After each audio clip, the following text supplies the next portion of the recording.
Okay, hello. This is the PowerPoint slide supporting the lesson, which is talking about steeple analysis. So within this lesson, it's all about the external environment and understanding tools to analyse a business's external pressures.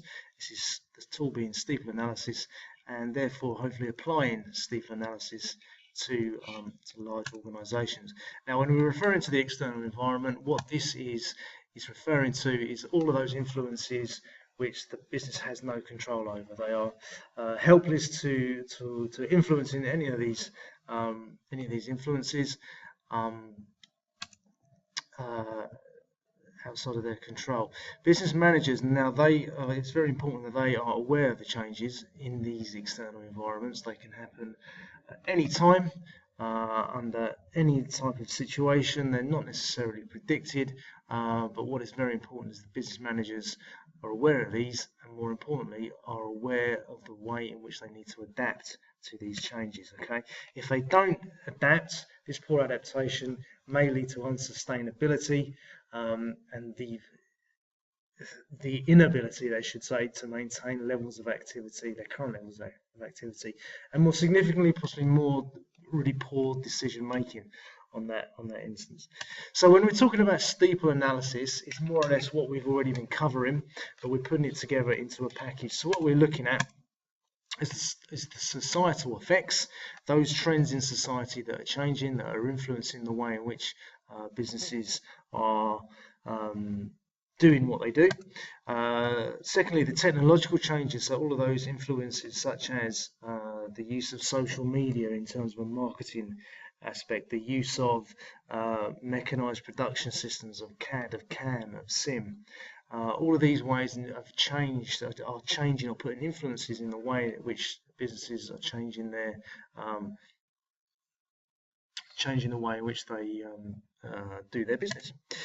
Environmental, obviously, key environmental pressure, which is also a bit of a societal pressure because society is very much seeing that the influence of the environment is of paramount importance, and the sustainability of the environment also as well. The whole idea of using natural resources and how these natural resources really need to be sustainable into the future. Added to that, the whole idea of ethics, which is particularly problematic, as we saw a few lessons ago, with the whole idea of ethics are essentially very subjective, so they're very specific to people's points of view.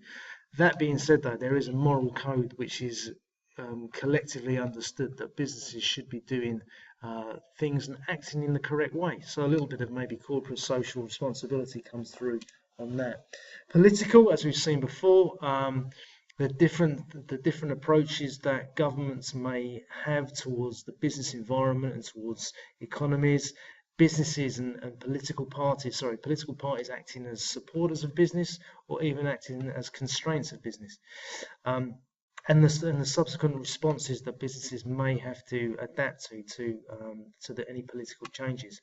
Legal also goes hand in hand with the political, because obviously that's one of the power bases of the political power, is to be able to change the legislative process and the laws which are passed. So businesses obviously have to adapt to any sort of legal differences that are occurring there.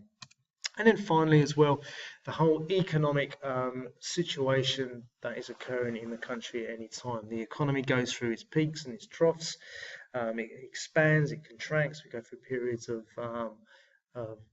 relative affluence and also times of austerity as well. And businesses have to adapt and have to predict when these things are occurring.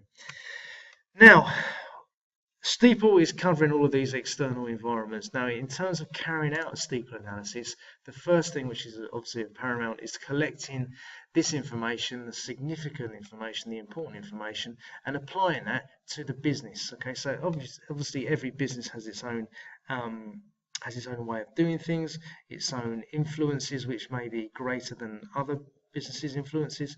So it's very important. So when you're doing an analysis of all these external events, you're identifying those key externalities effectively, which would be a significant constraint or influence on the business.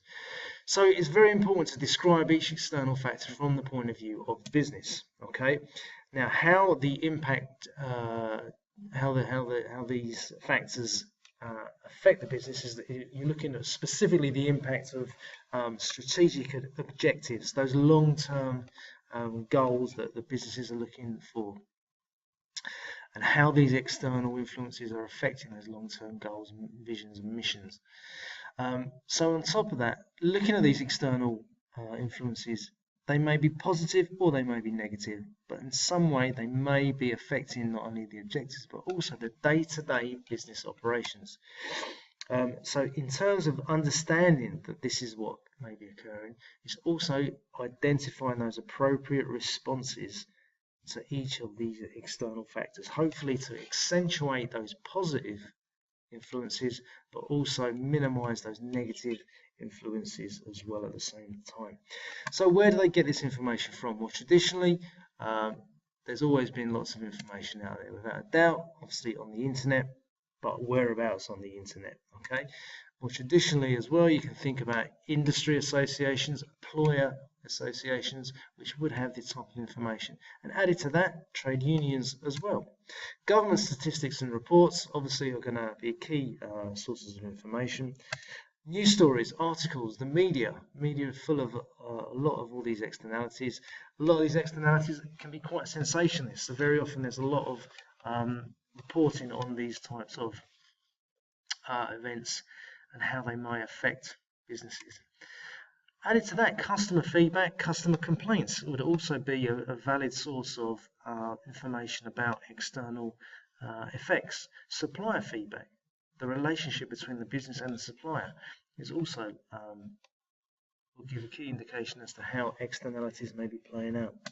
Added to that as well, within the business, its own management, the insights and the abilities of management to be able to read, interpret these things, their knowledge of how managing that organization is and how that organization will adapt to those external effects, and obviously as well experience, because no doubt a lot of these external effects may have occurred in one form or another before. So all of these will be very important ways and sources of collecting key information. So really, how would this impact on businesses? Now, well, we can look at this from two areas. The first one, strategic objectives. Now, largely, we could base many strategic objectives around the whole idea of the businesses' needs to create profits and to be sustainable as well, and thus sustainability allowing their existence into the future.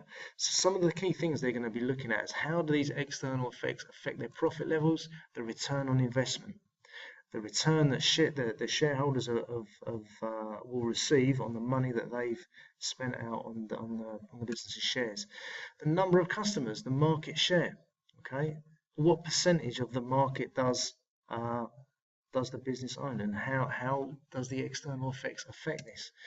Cash flow, how do the external effects change the amount of the availability of cash to pay those day-to-day expenses? And overall, how will it impact on our sales revenues? The second part you can also look at from an operations point of view, so the day-to-day running. Okay, it's very simply the impacts upon the different departments. So we've got an external factor occurring, change in law for argument's sake. How is that going to change the way in which the sales department are doing their job?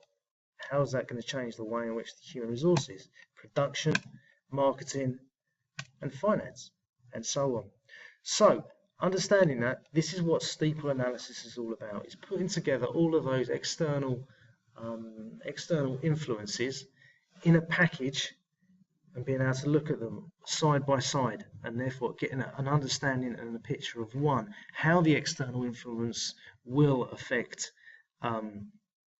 the organization, and also how they're going to adapt to it, what's going to be the impact, and what's going to be the way forward in which we can continue to operate and adapt to these external influences. Thank you.